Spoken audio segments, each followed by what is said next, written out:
can't trust nobody. DNA wokuna gonyete na magi. Nyaya papa sistu. Achinja chasi.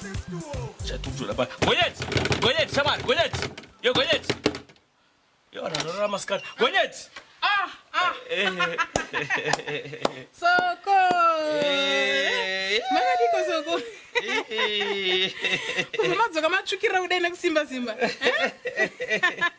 Kadumbu kubva katitanana kudai. Aiwa, Mwari ariko chokadi. Aiwa, panga pashata Aiwa, pai. ndakutenda nemaprayers enyu. Aiwa, takamira. Thank you nemaprayers enyu. Gonyeti ndakakura na baba na sekuru wako pano. Ndakakura na baba wako. Baba wako nini ka? Ndindakawatora kuhure kwakafira ko. Tatangira papi kwesizvo nai. Ndakubudisa kuti chikotaura kana tikubura pachena adidi. Gonyetika. Iwe uri mwana wangu ndakakutarisa. Aiwa chokwadi. Audzimire mai vako magetsi kugogo. Unodzima magetsi kuBoys Sky nekuti ini handipo. Handedzima magetsi. Iwe una magetsi, ukaona magetsi. Aiwa. Unotsvaka una magetsi. Paanouya magetsi paauya kuti auyawo magetsi atongouyawo. Wodzima futi. Wodhingura futi. Aiwa usadaro kana kunyeti moyo wako uona kupi. Aiwa usadaro. Aiwa ichikaugani magetsi enyuka ingotopa izvi. Ndoita top up futi. Ndozvautaura. Ku clinic ndangozi top up. Airtime top up. Ku medical aid top up. Kwese top up newe wakuda top up futi. Wakuda tsotsi futi. Pesa unoita top up futi. Kana mashandisa magetsi enyuka chingoti yengeka mudo nditese kweni. Aiwa kana tisese magetsi maMwari apa. Aiwa ngatikugadzisa zvinhu izvo zvingopera. Nhasi zvipere zvese. Vanhu vese havasi kufanana newe indobuda pachena.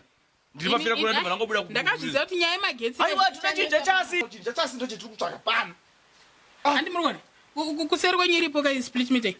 Iriko ka. Ega. Zvezvangofana inini kunoku yangu ndinayo yangu inoi. Ndojusa magetsi muchinhu chachasi chamukutaura ichochoka. Ndopiwa token rangu. Ndapiwa token ndo ndasendera ku I do prepared split meters. Won't split ra magetsi angu. Mari yangu yande ndatenga magetsi angu pinda mu. Ndakada kubika, ndakada kuboilisa mvura, ndakada kudindini. Imimi kwenyu kuseri.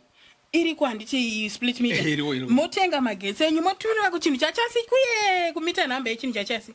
Anditi motupiwa token renyu motumira zvekare kwa do prepared split meters wosplita magetsi enyu moshandisa. Nyaya iripo ndeyekuti imimi kwenyu kuseri mukadzi wenyu anoda nyimo. Imimi munoda beans. Ina baba wako. Aya beans ina baba wako beans tatakada iriko. Saka anogara sei magetsi manje muchita zvebeans kudai. Saka iwe utachinja chasi chichungoripo. Vanhu vari kunyeba kasaka. Chinja chasi chiripo hachisi. Iwe uri kuti mita namba iyi. Ndiyo yaunoshandisa kutenga magetsi. Chiri chachasika ichi. Otumirwa ega. Wototumira tokeni. Wozotumira ku I do prepared split meters.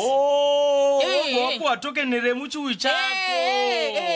Saka imi mukadzi wenyu ari kushandisa magetsi zvisiri zvoka zvezvo. Ari kuboilisa ari kudii magetsi opera moti ndadhingura kana nemiwo soko. Aiwa. Kuti zvingadaro. Split meter imanje kai. Basa kwenyuko. Basa kwenyuka. Basa kwedu kuchida kwagaza ndi. Chakarongeka manje. Aiwa nekuti aiwa maweredi anonetsa aiwa. Munhu chake. Aunetsana nemunhu kuti wazoshandisa magetsi akawanda. Wazodi. Kana muzvikoro. Maticha kwekwe nechake. Kune vavanosona veve. Munhu wese ne split meter yake. Nekuti apa unodzidza wakaboilisa ukashandisa magetsi zvakanyanyisa ndiwe. Wakada kumachengetedza ndiwe ani muri kupaonaka. Aiwa. Mukadzi angati pesa. Ndazviona. Ndakati mukanya kupopa takaruita zvine ari kupushidzira. Mukadzi angati pesa ndifa. Iwe anonoza kuti mukoma wangu uya akafa manje manje. Akadzingo basa nenyaya yemukadzi. Takainzwa. Vese vaingochemwa chiblema kuti izvi ndaona tatapesa nenyaya yemukadzi. Takutopesa. Ameno necondition endinayo.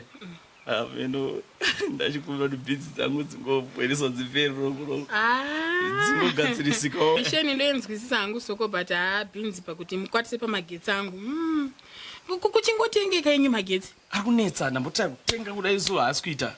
Chazvanakira manje so I do prepared split meters vanonga kutotengesa magetsi. Zvekuti nenge yato one stop shop kungotenga magetsi ako uchitosplitirwa wakutoshandisa ipapo. Nhasi manje ndizvanachitasi ndikamboisawo bhinzi ka. Aiwa bhinzi isei pamoto. Bhinzi isei kumoto. Obvora mbonga munhu ari kuda kuramba. Aiwa zvebhinzi handizvifarira. Marambiro waita ngo munhu ari kuramba sitare road kudaro. Kanya tendai.